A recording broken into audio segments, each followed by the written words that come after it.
Yo, what's good? What's happening?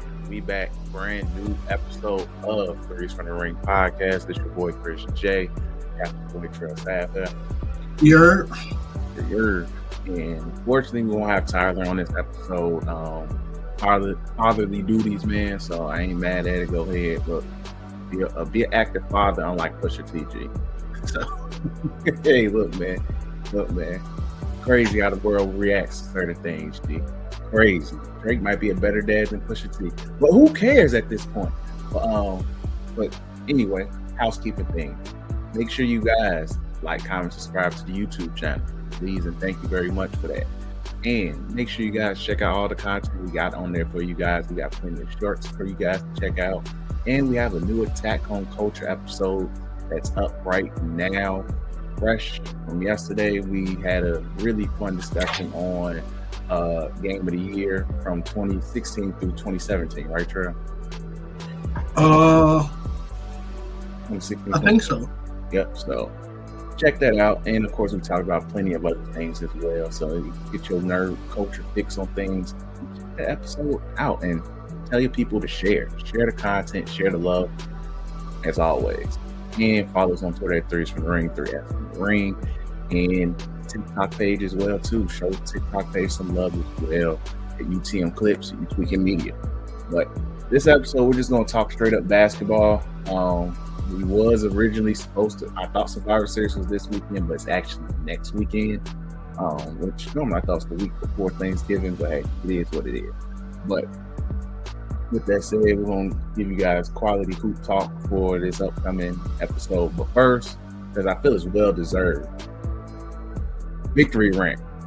Look, man, my Bears, Chicago Bears, number one team in the NFC North, G. Shout out to my team, G. Shout out to some ugly wins, but I don't care. At the end of the day, a W's a WG, because if you remember last year, Chiefs won ugly every goddamn week. But I'm not saying the Bears is the Chiefs. I ain't even saying Caleb's Mahomes.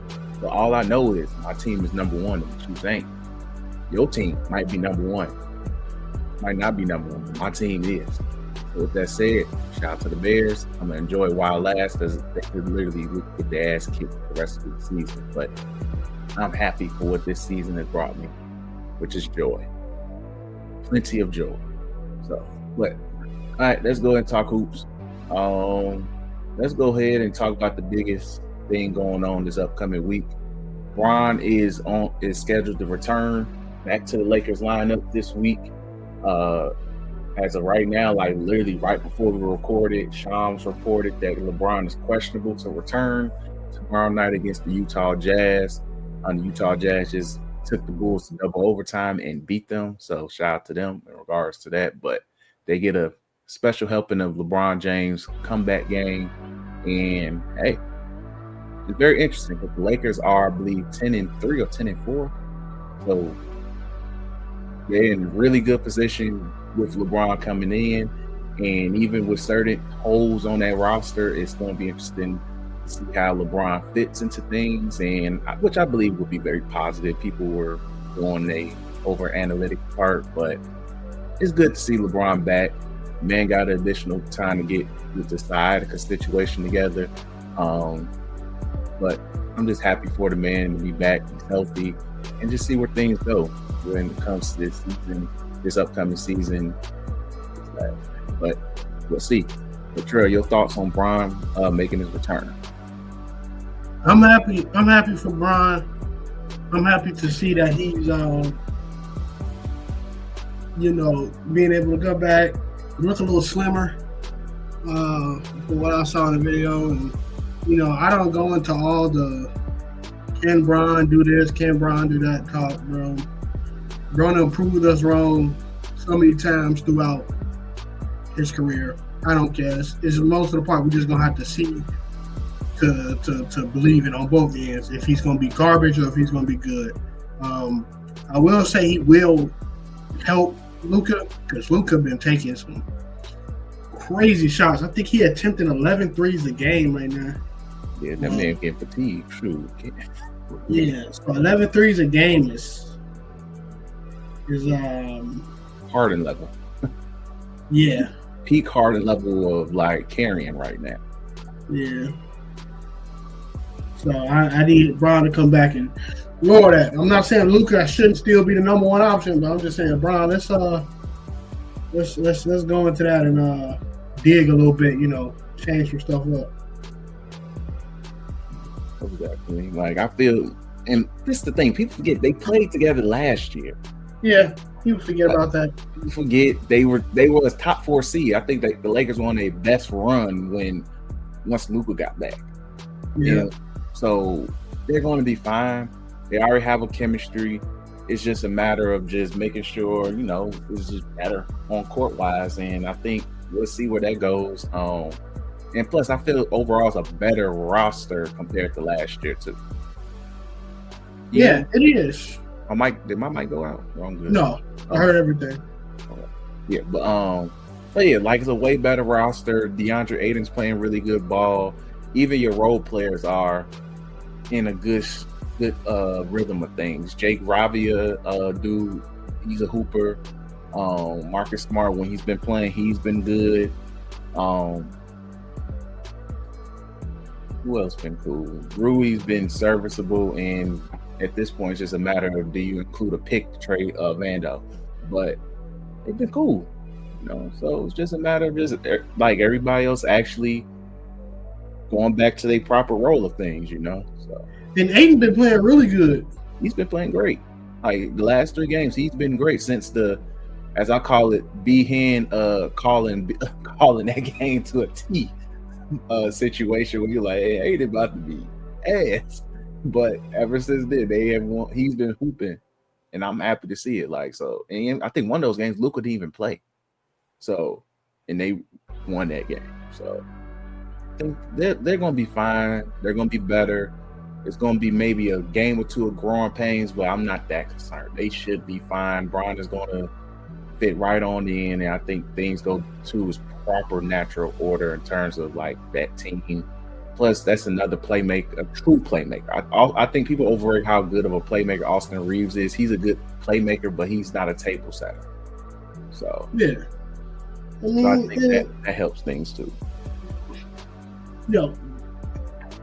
Austin Reeves is closer to Kyrie Irving than he is to Magic Johnson on this ball dominance type thing, right? Yeah. So he looks to score first, which he should.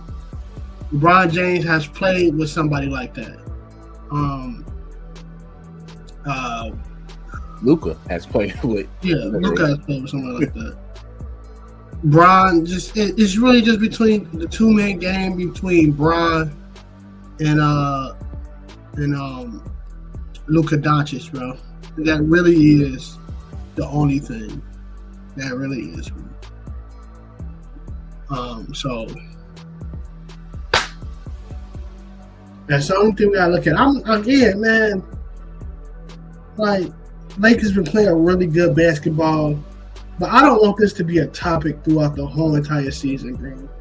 I don't want Bron versus Luka or Bron versus the Lakers or whatever people trying to make it to be a topic of the topic the whole entire season, because there's so much more great basketball being played by numerous teams. You got some teams like the Rockets, who's going under the radar, who's catching a groove. They're looking scary. Yeah. The Thunder are looking like one of the greatest teams to step foot on this earth, and their second best player hasn't even touched a practice squad yet. The Nuggets, who people, championed in the beginning of the season, people start to drain in those expectations a couple of weeks ago. But now, Jokic's quietly putting up historical triple-doubles yet again. Meaningful triple-doubles and not triple-doubles that lead to L's like a certain nigga on the Kings. But that's a stupid subject.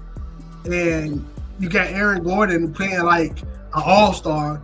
You got Jamal Murray playing like he's not injured. So they're looking great. And that's just on the West. You got teams on the East. Paul George about to come back to Philly. Jaylen Brown is keeping the Celtics afloat. New York is looking weird. There's so much more basketball to be talked about. I will talk about Wemby, but his calf just got strained, and now I gotta, when we go to all night prayer on Friday, I gotta put something on the board. Nigga be like, who's Wimby? Whose homie is that? Oh, I got you, man. I gotta do it for the San Antonio people in San Antonio. Man. Yeah, man. I mean, just let y'all know, San Antonio fans, we are literally got Wimby on our prayer board. That's a calf sprain. We don't want no Achilles problems with our goat. So. Exactly, man. So hey, matter of fact, y'all could fly Tim Duncan out there, man. He look like Tim Duncan comes off like a man of God. You can send Tim Duncan out there too, man. David Robinson is. Well, yeah, but he leans on the other side. But I don't know if he I don't know if he dabbles with the black church, man. You know, I don't know. Mm-hmm. We'll see. But either way, man, prayers to Wimby. Shoot, even calf strain's been a thing because even Ja is out for a couple weeks with a calf strain situation too. So please make sure you guys take care of these players. Calf strains is the first sign of your Achilles saying, I'm gonna tap out if you ain't careful. But hey, it is what it is. But speaking of calf injuries, Anthony Davis. So he's been dealing with a calf situation since probably 2 weeks ago, where Nico tried to kill that man by sending him out there when knowing his calf is sore, which is insane in itself. But hey, it is what it is. But he's been out since, but the main thing is, since Nico has been fired, AD's trade value. There was one report I saw that said, hey, some teams want him to drop some weight. Some teams want to see him play to really gauge what am I about to offer for Anthony Davis, which is honestly very smart because, once again, when healthy, AD is arguably a top 5 talent when healthy. And bless you. So when healthy, any team would love to have AD, especially in this league where, look, you need size and you need a talented big to win. It's almost mandatory. So if you want to win, you need a talented big. And look, it's teams that were willing to take it. Of course, we're very pro AD come home to Chicago, play with Giddy and Montes in the game. But also, hey, it's other teams that will be willing to, try to see what they can get for AD as well. I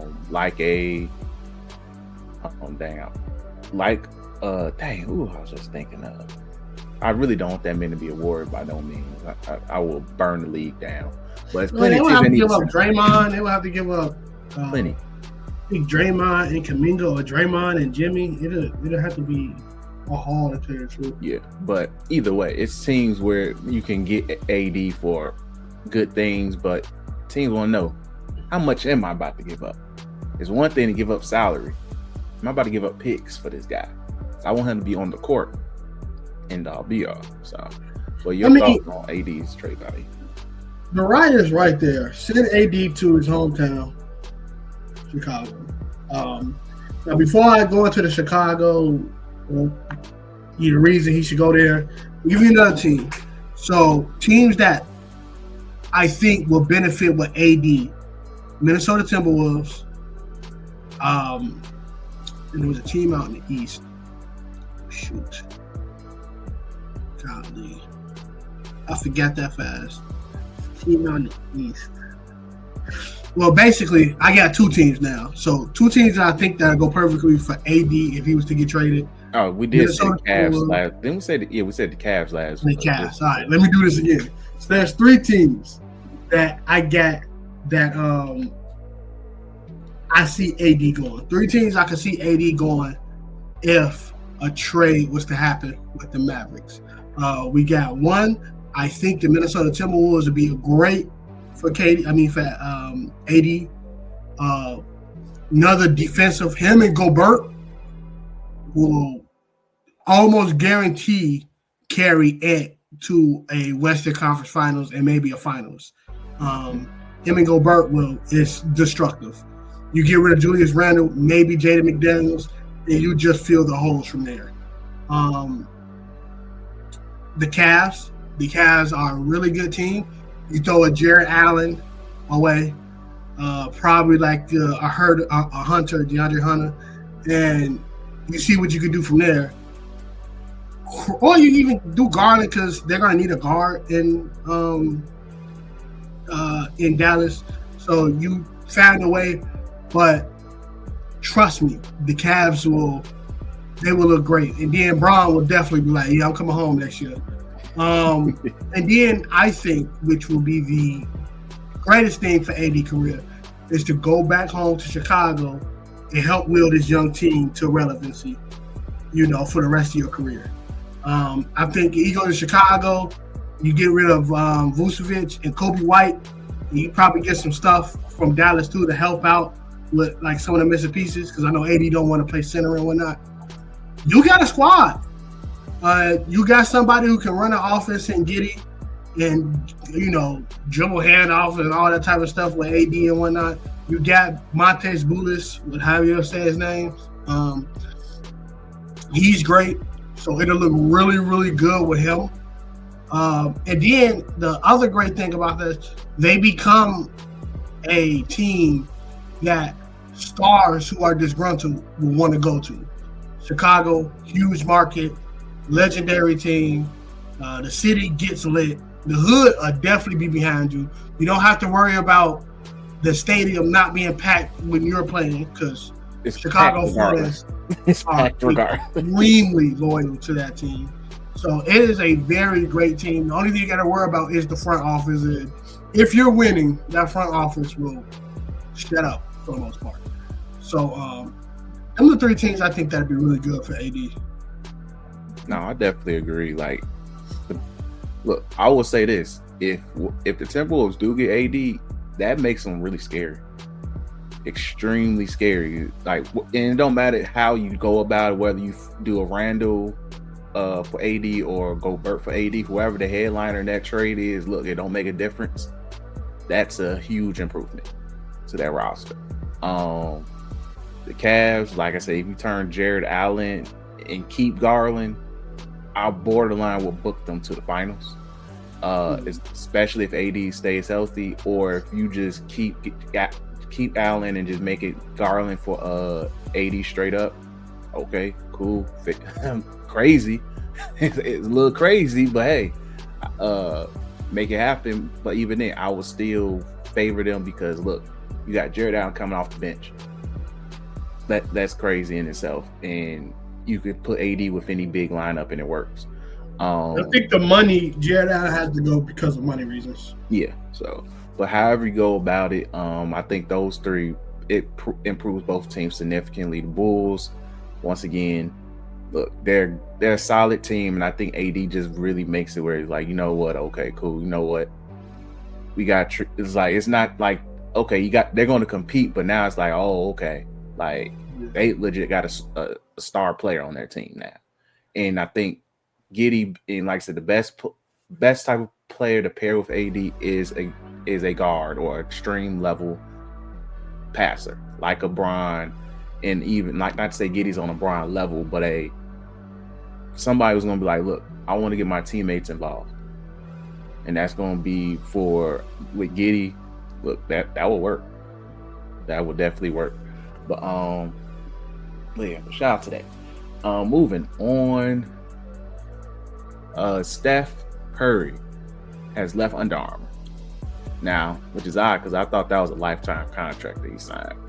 But whatever clauses and outs is in there, he said, you know what?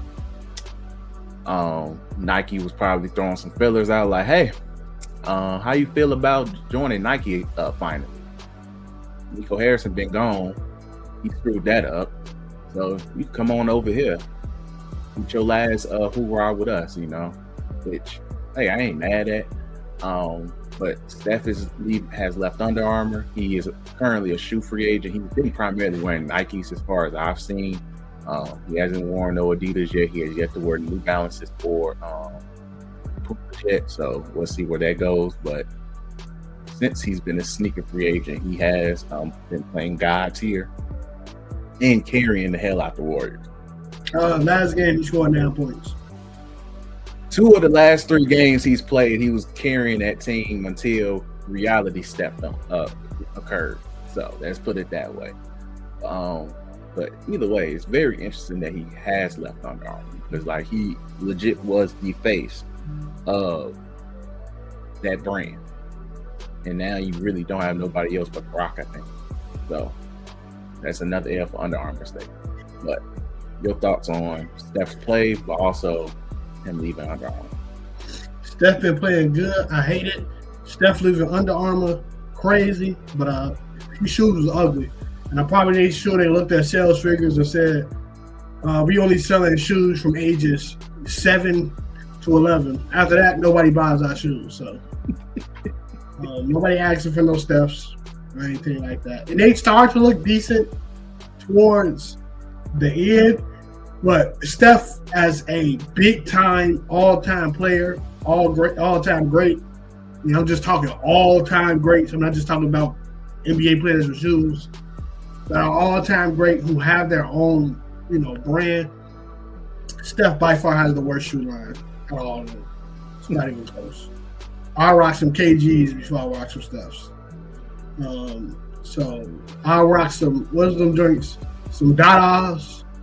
Bro, some Dadas is crazy, dude. I rock some Dadas before I rock some Stephs. I rock the fake Allen Iversons that used to just have the eye where the Nike sign is supposed to be. I rock them before I rock some Stephs. So, yeah, Steph shoes is ugly, so I'm happy for him. I hope he don't go to Nike, which he probably won't, because they just put Cade into it. Cade just got a signature shoe deal that he had. It was a nice little announcement with the little KD thing, which is pretty dope. Yeah, I'm good because Cade deserves it. So I don't know. I would like to see him with Adidas. They need Ant is pretty much running that brand. Harden got that lifetime contract. Harden is not too far behind. He might hit up with Shea. Who knows? Because that's Shea's New Balance, right? No, Shea is Converse, which is under Nike. Yeah, I'm about to say that's still technically Nike. Yeah, that's Shea. But who knows, man? It's Steph. So whatever Steph do, he's gonna be a hit. Well, it depends. Look, I'm pretty sure he has say in terms of shoes.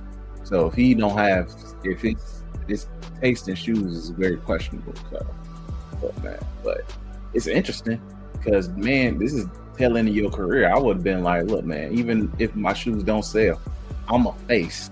Who cares? So it's very interesting that it happened when it did, or at least he left when he did, because it's like, yeah, you still one of the faces of the league, in a legacy act at this point. They hate to say it this way, but he's a legacy act. It's like, why do you want to just cherish that? So, because at this point, whoever do get him, you got him at least for another 2-3 years. That's why I'm like, it'd be interesting if Nike does it, because that means you have to throw everything into that brand when that should be going towards Wemby, Cade, and KD, and you still throwing a lot into KD and Bron at this point, especially with Bron last year slowly approaching. You want to throw a lot into that. Adidas would be really interesting because thing is, Adidas, most of their people are guards. Ant is a guard. Steph is a guard. I mean, Harden is a guard. Dame is a guard. There's somebody else. But yeah. So you got. It'd be interesting because I think they do a good look for guards, and then I think it'd be crazy for that brand in itself with Ant being as hot as it is, and then Harden still being good. But you have Steph as like, hey, look, the new face of another face to your basketball brand, especially since D Rose. Yeah, but it is what it is when it comes to that. But shout out to Steph. Hey, whatever you do, get your paper.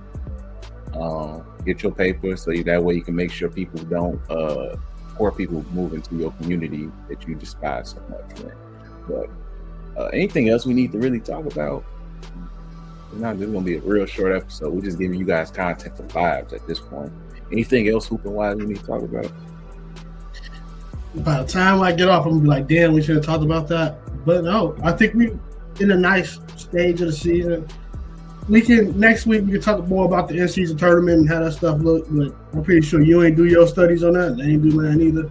Still early on, like we're 2 weeks in, so there's really not much to really deeply look at. I would say not until the first week of December where you could really see how things are shaping up with the in-season tournament. It's still too early to tell, but I know certain teams, like I think the Warriors are 2-0, Lakers are 2-0. I think Pistons are still really good, in good shape. So like it's still too early to really tell the full story with the in-season tournament right now. But it is what it is. So. It definitely is. But and also again, just shout out to Oklahoma City, man. That basketball team right there, bro. That's a well-oiled machine right there, man. That from the coach to the players, they are going to be. They are. And it's not like other teams are not giving it their all, bro. That's the thing. Every night, them teams are playing hard. OKC is just running through them. Like as of right now, it's 47-22 as they whoop the daylights out the Pelicans. Yeah. Like what they did to the Warriors. They made it seem like the Warriors was a garbage team. They made it. They turned the Lakers talk until I don't think they're a contender yet. At first, niggas was like, we don't need Bron. They slapped them Lakers so bad. They're like, all right, bro. Let's let Bron get back. Let's humble a little bit. They have been humbling the hell out of teams. So and it was crazy because the Rockets and that other team that forced them to go to overtime, all that did was warm them niggas up. They got warmed up already. Ain't no championship slog. They played 4 games in their first 2. So like it's scary, brother. It's scary. And I like it. I like to see new dynasties until they get annoying or their fan base get annoying. So like I like it. You know what I'm saying? Like, I just hope whoever come out in the East can be competitive, dog. Well, it's a sweep. Because I don't know what's wrong with New York, bro. I don't know what's wrong with them. Injuries. Because I think OG's out right now. He's still adjusting to Mike Brown. So, and then Jalen Brunson's out too. I think they say he's in a walking boot over the weekend after a game. So, like injuries is hurting some teams unexpectedly this past weekend. So, the players get healthy. It's still early in the season. It's still, anything can happen. That's why I say by December we'll really know who's real and who's fake, and then who needs to be making moves, who needs to be hitting up the Mavericks, who needs to be hitting up the Bulls, who needs to be hitting up. Ain't nobody on the Nets. Really nobody. Nets got nothing but young niggas. It's YNs and Michael Porter Jr. G. It's literally what it is. So I have fun with them, but. Also, and hitting up the Jazz because Lori marketing. Look, man, been hooping. That man's gonna be a great addition to anybody. Also, hit up the Kings. Just whatever you guys do, leave that nigga Westbrook on there, G. Why? I want his fans to suffer. I want them to celebrate the most driest triple doubles ever, G. Like, G, y'all pity that nigga, G, and it's sad and it's annoying at the same time. I want Russ to literally live in basketball hell, which is Sacramento. At least you in LA, bro. I mean, at least you're close to LA. Well, you're close to LA. But that's really it. We gave you guys dang near 30 minutes of basketball talk, so we gave you guys something. But we appreciate you guys as always. Make sure you like, comment, subscribe. Make sure you guys share with the people, and we will have to record next week. I was saying we can take a holiday week off, but it depends what's going on. At worst, we'll just probably do a quick prediction thing. But, I'm down for that, man. Yeah. So, but either way, you guys be well. If we record next week, or we'll give you guys a quick whatever for Survivor Series. But other than that, enjoy the holiday. Make sure you guys reflect on what you're thankful for, man. Please do that. There's plenty of things to be grateful for and thankful for. So please do that before you guys do all of that turkey and other little things and fixings. But You guys be smooth. Make sure you guys like, comment, subscribe. Make sure you guys follow us on all our social media pages. And much love and appreciation. Peace.